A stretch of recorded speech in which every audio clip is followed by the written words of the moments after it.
నమస్తే. శ్రీ పుణ్యభూమి developers private limited సమర్పించు కమాన్ India making Bharat Mahan powered by Shivashivani institute of management, co sponsored by Flowell pumps.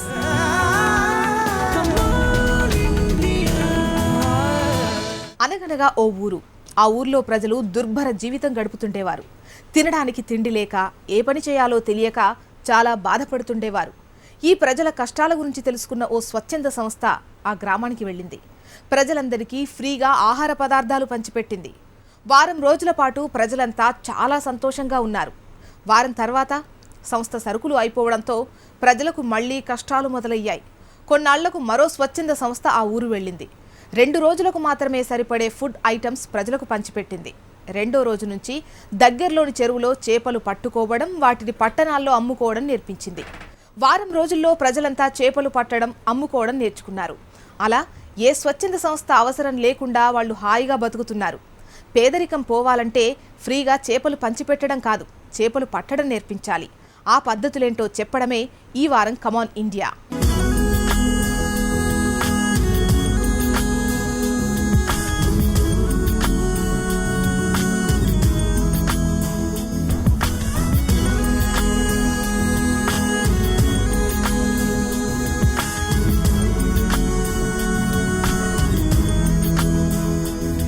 కలలే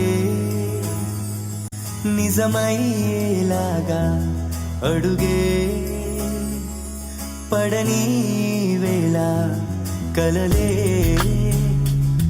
నిజమయ్యేలాగా అడుగే పడని వేళ, జగమంతా నీ వెంటే నడవాలి.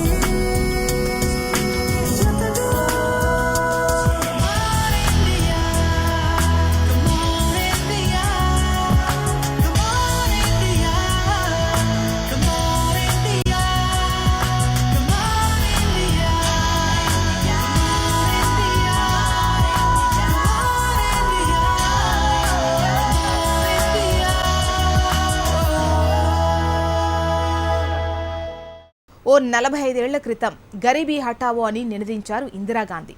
పేదరికాన్ని రూపుమాపుతానంటూ ఆవిడ అధికారంలోకి వచ్చారు. ఆమె తర్వాత ఆవిడ కొడుకు రాజీవ్ గాంధీ ప్రధానమంత్రి అయ్యారు. తర్వాత ఆమె కోడలు సోనియా గాంధీ ఆధ్వర్యంలోని యూపీఏ దేశాన్ని పాలించింది. ఇప్పుడు బీజేపీ రాజ్యమేలుతోంది. ఇవన్నీ ఒక ఐడియా కోసం గుర్తు చేసుకుంటున్నాం. కానీ దేశంలోని అన్ని ప్రధాన పార్టీలు ఏదో ఒక సందర్భంలో అధికారంలో ఉన్నాయి. కానీ ఇన్ని పార్టీలు రేయింబవళ్లు కష్టపడినా దేశంలో పేదరికం ఎందుకు తగ్గడం లేదు? లోపం ఎక్కడుంది? నాయకులదా, వ్యవస్థదా, వ్యక్తులదా, లేదా అన్నం పుణ్యం తెలియని అమాయక ప్రజలదా? ఈ వివరాలను సమగ్రంగా చర్చించుకునే ముందు సెలబ్రిటీ ఒపీనియన్లో హాస్య నటుడు ఎల్బీ శ్రీరామ్తో ప్రముఖ దర్శకుడు ఎస్ఎస్ రాజమౌళి జరిపిన సంభాషణను ఇప్పుడు చూద్దాం.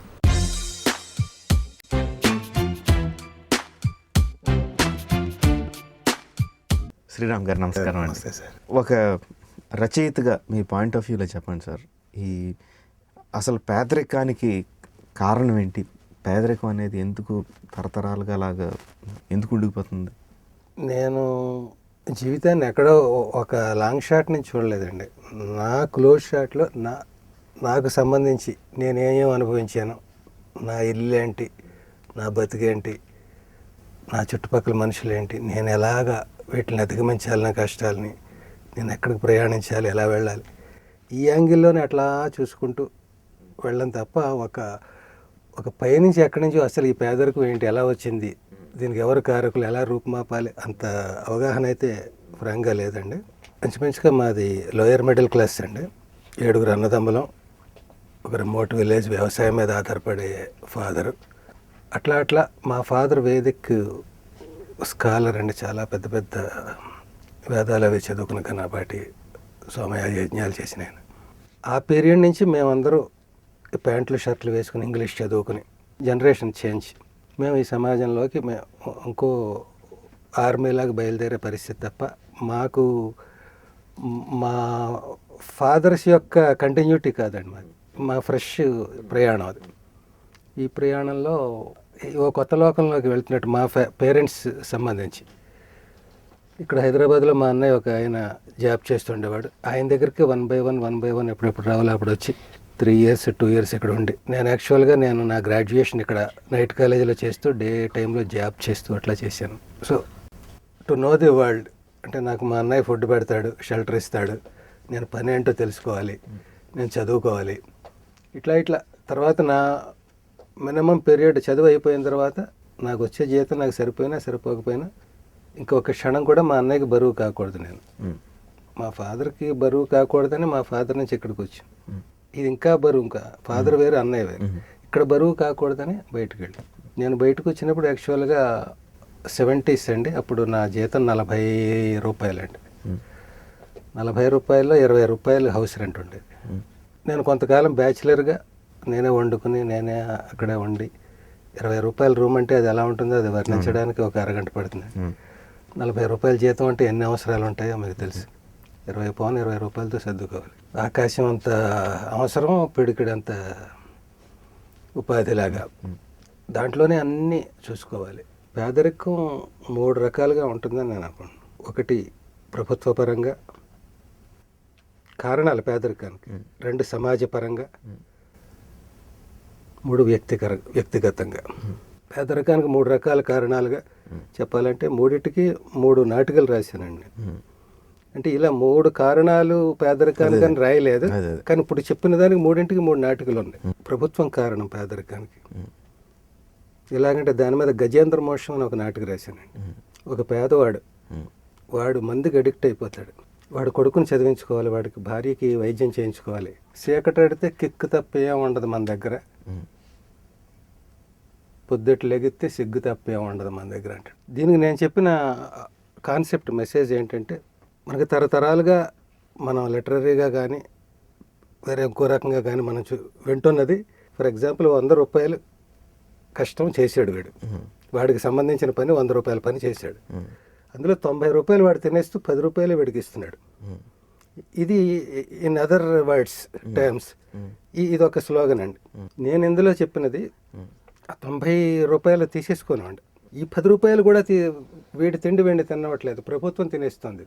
ఎక్కడ పడితే అక్కడ ప్రభుత్వ సారా దుకాణాలు, ప్రభుత్వం చేస్తున్న తప్పుల వల్ల పేదరికం పెంచడానికి వాళ్ళు ఈ రకంగా కాదు. పద్మవ్యూహం అని ఒక నాటికండి. అది సమాజపరంగా ఎట్లాగా పేదవాడు కష్టపడతాడు. పేదవాడు అంటే ఒక కామన్ మ్యాన్, సగటు మనిషి, మిడిల్ క్లాస్ వాడు కూడా నా దృష్టిలో పేదవాడు.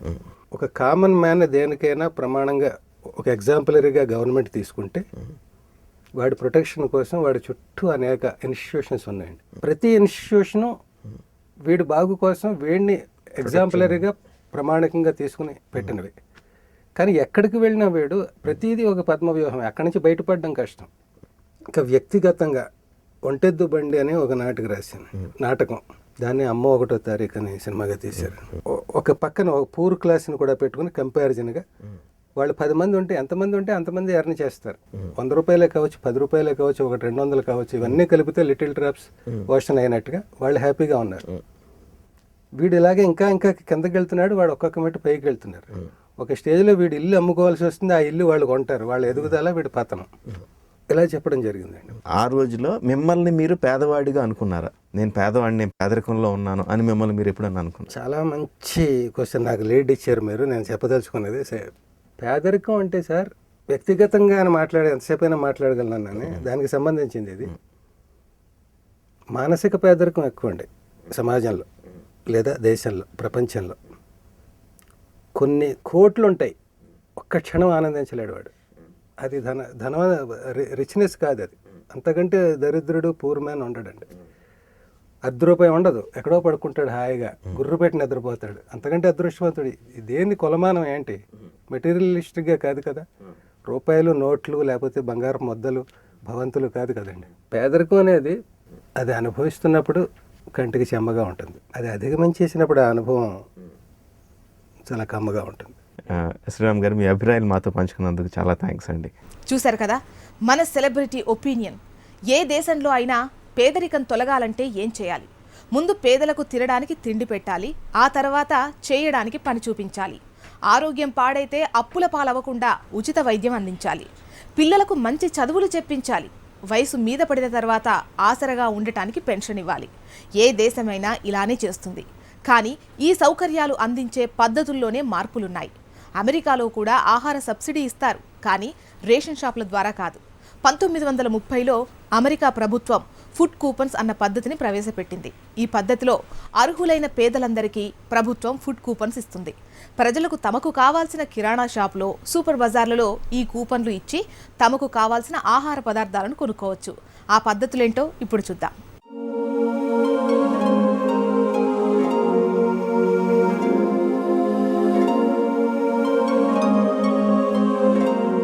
ప్రభుత్వం సరుకులు కొనడం, వాటిని ట్రాన్స్పోర్ట్ చేయడం, నిల్వ చేయడం, తిరిగి పంపిణీ చేయడం లాంటి పనులన్నీ వదిలించుకుంది. తాను పేదలకు ఆహారం కోసం ఖర్చు పెట్టాలనుకున్న డబ్బును ఫుడ్ కూపన్స్ లేదా ఫుడ్ స్టాంప్స్ రూపంలో ఇస్తోంది. ఈ పద్ధతిలో ప్రజలకు నాణ్యమైన సరుకులు దొరుకుతాయి. ప్రభుత్వ సబ్సిడీ నేరుగా ప్రజలకే అందుతుంది. ఈ పద్ధతిని అమెరికాలో 1939లో ప్రవేశపెట్టారు. 1939 నుంచి 1943 వరకు 2 కోట్ల మందికి ఈ పథకం ద్వారా ఆహారాన్ని అందించారు. ప్రస్తుతం అమెరికాలో 4 కోట్ల మంది ఈ పథకం ద్వారా సరుకులు కొనుక్కుంటున్నారు. ఈ పద్ధతిలో ప్రజలకి నాణ్యమైన ఆహార పదార్థాలు కొనుక్కునే స్వేచ్ఛ లభిస్తుంది. ప్రభుత్వానికి వృధా ఖర్చు తప్పుతుంది. పేపర్ కూపన్ల స్థానంలో ఏటీఎం కార్డ్స్ లాంటివి ఇచ్చారు. ప్రతి నెల ప్రభుత్వం ఈ కార్డుని రీఛార్జ్ చేస్తుంది. ఈ కార్డుతో కేవలం ఆహార పదార్థాలు మాత్రమే కొనుక్కోవాలి. నిత్యావసర సరుకుల ధరలను ప్రభుత్వం నియంత్రించగలిగితే ఈ పద్ధతిని మన దేశంలో కూడా ప్రవేశపెట్టవచ్చు. ఇందిరమ్మ ఇళ్లు, రాజీవ్ గృహకల్ప ఇళ్లు, వాంబే ఇళ్లు, ఇందిరా ఆవాస్ యోజన ఇళ్లు, వీకర్ సెక్షన్కు ఇళ్లు, చేనేత కార్మికులకు ఇళ్లు, వరద బాధితులకు ఇళ్లు, ఇలా అనేక పథకాల గురించి మనం వింటున్నాం.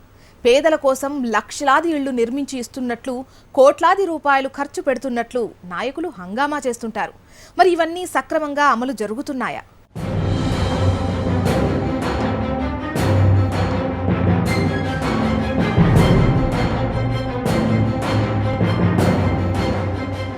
ఇది హైదరాబాద్ శివార్లలోని ఓ బస్తీ. ఈ గుడిసె ఎంత చిన్నగా ఉందో చూసారా? ఈ ఇంట్లో భార్య, భర్త, 2 పిల్లలు ఉండాలి. ఈ ఇల్లు సరిగ్గా చూస్తే ఓ మిడిల్ క్లాస్ ఫ్యామిలీ ఉపయోగించే బాత్రూమ్ అంతా ఉంది. కానీ చాలా మందితో పోల్చుకుంటే వీళ్లు కొంచెం బెటర్. ఇది ఉస్మానియా యూనివర్సిటీ వెనుక ఉన్న బస్తీ. ఇక్కడ చాలా మంది పేదలు ఓ పెద్ద సెప్టిక్ ట్యాంక్ మీద గుడిసెలు వేసుకుని నివసిస్తున్నారు. దుర్భరమైన జీవితం గడుపుతున్నారు.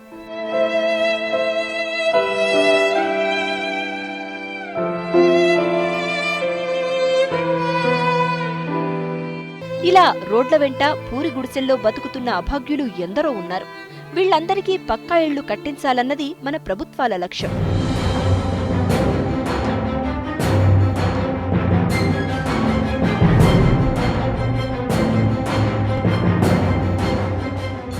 వేలాది కోట్లు ఖర్చు పెడుతున్న పరిస్థితి ఎలా ఉందో చూశారు కదా. మన దేశంలో పేదరికం పోవాలంటే పేదలందరికీ ఏడాది పొడవునా పని కల్పించాలి. మరి మన ప్రభుత్వాలు ఏం చేస్తున్నాయి? అభివృద్ధి చెందిన దేశాలు ఈ సమస్యను ఎలా పరిష్కరించుకుంటున్నాయి?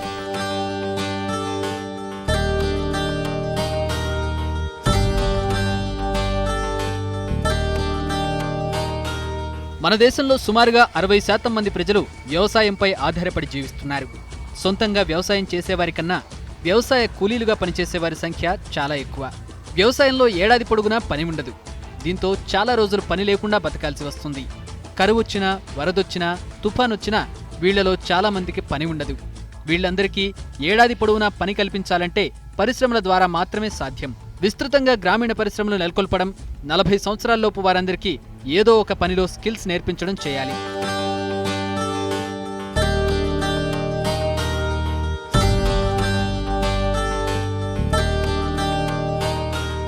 విదేశాలలో చాలా వరకు పేదలకు సొంత ఇళ్లు కట్టించి ఇవ్వరు. పేదలకి తాత్కాలికంగా గృహవసతి కల్పించడంపై ఎక్కువ శ్రద్ధ పెడతారు.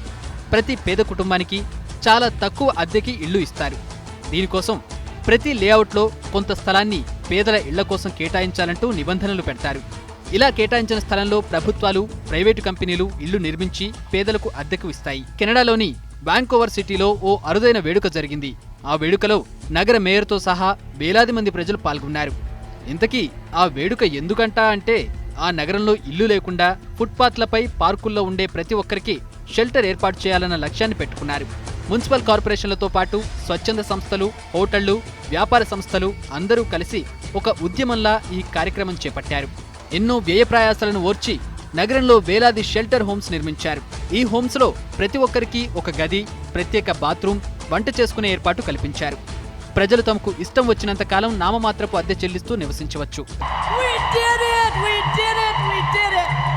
ప్రపంచంలో ఈ ఘనత సాధించిన తొలి నగరంగా వాంకోవర్ సిటీ నిలిచింది.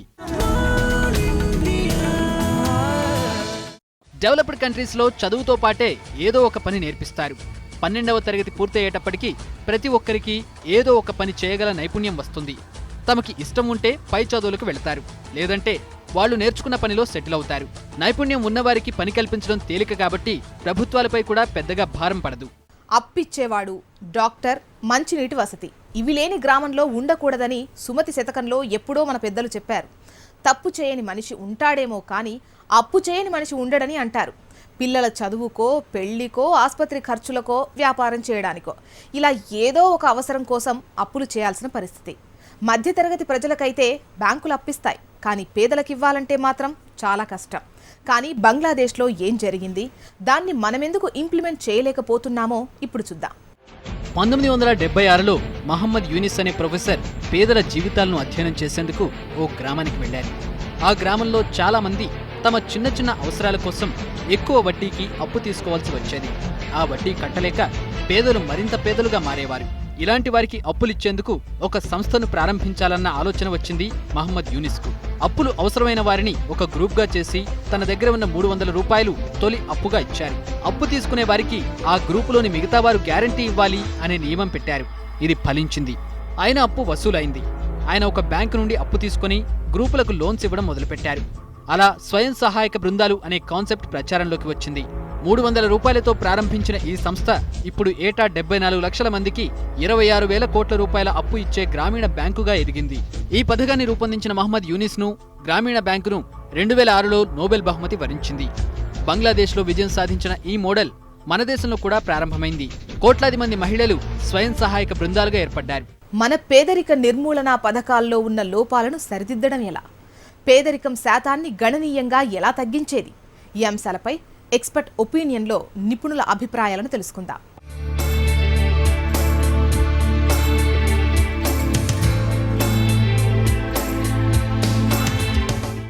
దారిద్ర్య నిర్మూలన అనే అంశం చాలా విచిత్రమైనటువంటి అంశం.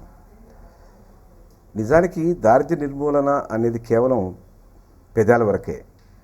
రాజకీయాల్లో ఉండేవాడికి నిజానికి వాళ్ళ కోరిక ఈ దారిద్ర్యం ఉండాలని. ఎందుకంటే దారిద్ర్యం మీదనే మనం ఓటు సంపాదించుకుంటున్నాం. దారిద్ర్యం ఉంది అని భయపెట్టి దాన్ని కొనసాగించి దానికి నిర్మూలన కోసం మాకు జనాకర్షక పథకాలు కొన్ని ఉన్నాయని చెప్పి మీకు ఉచితమైనటువంటి చీర, ఉచితంగా ఉప్పు, ఉచితంగా నీరు, ఉచితంగా అది అన్నీ ఉచితమే. ఈ రకమైనటువంటి ఎందుకు ఉచితం చేస్తున్నారంటే దానివల్ల ఒక రకమైనటువంటి ఆకర్షణ. ఈ పార్టీ మన గురించి మనం పని చేయకపోయినా, మన సోమరులుగా ఉండిపోయినా కూడా మనకు నిత్యావసరాలని ఉచితంగా ఇచ్చేస్తుంది, పని చేయాల్సిన అవసరం లేదు అన్న భావం కలిగించారు రాజకీయ పార్టీలు. దానివల్ల ఏమవుతుందంటే దారిద్ర్యం ఎవరు పోగొట్టుకోవాలనుకుంటారండి? దారిద్ర్యం కావాలని కోరుకుంటారు. ఇవాళ మీరు చూస్తే ప్రతి సంవత్సరం backward caste, scheduled caste, scheduled tribe చాలామంది వాటిలో చేరిపోవాలని ఉత్సాహం చూస్తున్నారు. వాడికన్నా నేను వెనకబడ్డానండి అని చెప్పుకుంటున్నారు గర్వంగా. బట్ రాజకీయ నాయకులు కూడా దారిద్ర్యం అంతా నిర్మూలన అయిపోతే ఇక వాళ్ళకి ఏముంది చేయడానికి, ఏముంది ప్రామిస్ చేయడానికి, వాగ్దానం చేయడానికి ఏం మిగలదు. కనుక ఇది ఒక రకమైనటువంటి catch-22 సిచ్యువేషన్. దారిద్ర్యం మనకు నిత్యావసర వస్తువుగా మారిపోయింది. అది ఉండాలి. అది ఉన్నప్పుడే మనం వాగ్దానాలు చేయగలం, వాగ్దానం చేసి పదవులకు రాగలం.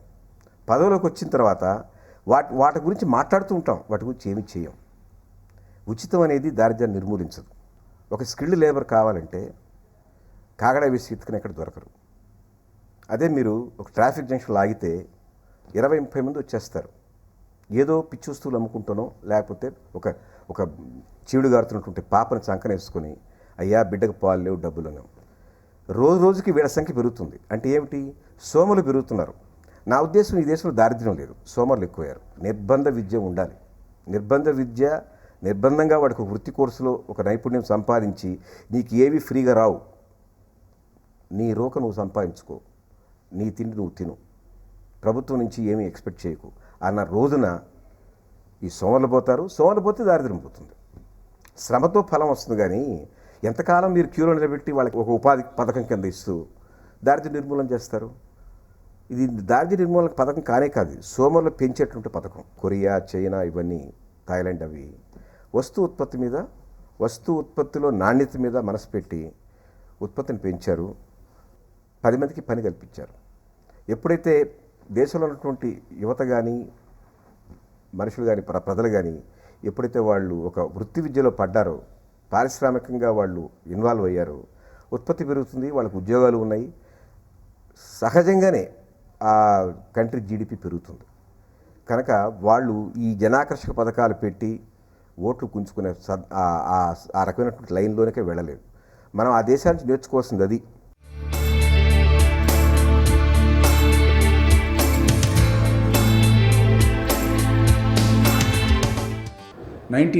నుంచి ఎప్పుడైతే ఈ సరళీకృత విధానం చేసినారో ఆర్థికంగా ప్రగతి సాధించినారు. కాకపోతే ఏంటంటే ఈ సంపద ఏదైతే ప్రొడ్యూస్ అయిందో అది కొందరి చేతిలో ఉండిపోయింది. పేదవాళ్ళుగానే ఉన్నారు, ఇంకా మరింత పేదవాళ్ళు అయినారు, డబ్బున్న వాళ్ళు ఇంకా పైకి వెళ్ళిపోయినారు. సో మనకు కావాల్సింది ఇప్పుడు ఏంటంటే చాలామంది యువత ఎంప్లాయ్మెంట్ లేదు. ఇప్పుడు కావాల్సింది యువతకు స్కిల్ డెవలప్మెంట్, నైపుణ్యం పెంపొందించాలి. ప్రధానమంత్రి గారు చెప్తా ఉన్నారు స్కిల్ ఇండియా అని. అందరికీ నైపుణ్యం పెంపొందించినట్టయితే ఉత్పత్తి రంగంలో మ్యానుఫ్యాక్చరింగ్ సెక్టార్ లోపల ఉత్పత్తి జరుగుతుంది, అది దేశంలో వాడుకుంటారు, విదేశాలకు కూడా పోతుంది, దాంతో ట్యాక్సెస్ వస్తాయి, యువతకు ఉద్యోగాలు దొరుకుతాయి. పేదరికం పోవాలంటే పేద ప్రజలకు ఎంప్లాయ్మెంట్తో పాటు ఫ్రీగా క్వాలిటీ ఎడ్యుకేషన్, మంచి రకమైన విద్య, మంచి రకమైన ఆరోగ్యం కావాల్సిన అవసరం ఉంది. అంటే పేదవాళ్ళ ప్రియారిటీస్ దిక్కు గవర్నమెంట్ దృష్టి సారించాలి.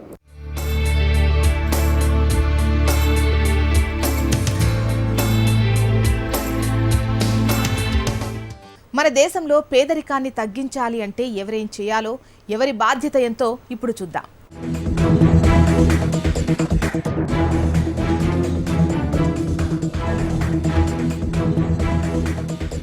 ప్రభుత్వం బాధ్యత 60%, మధ్యతరగతి ధనిక వర్గాల బాధ్యత 20%, పేదల బాధ్యత 20%. ప్రపంచ దేశాల నుంచి పాఠాలు నేర్చుకొని సరైన పథకాలు రూపొందించుకుంటే పేదరికం నుంచి చాలా సులభంగా బయటపడగలుగుతాం. మనమంతా ఈ దిశగానే ప్రయత్నం చేయాలి. ఇది ఈ వారం కమాన్ ఇండియా. వచ్చే వారం మరో అంశంతో మళ్ళీ కలుద్దాం. నమస్తే.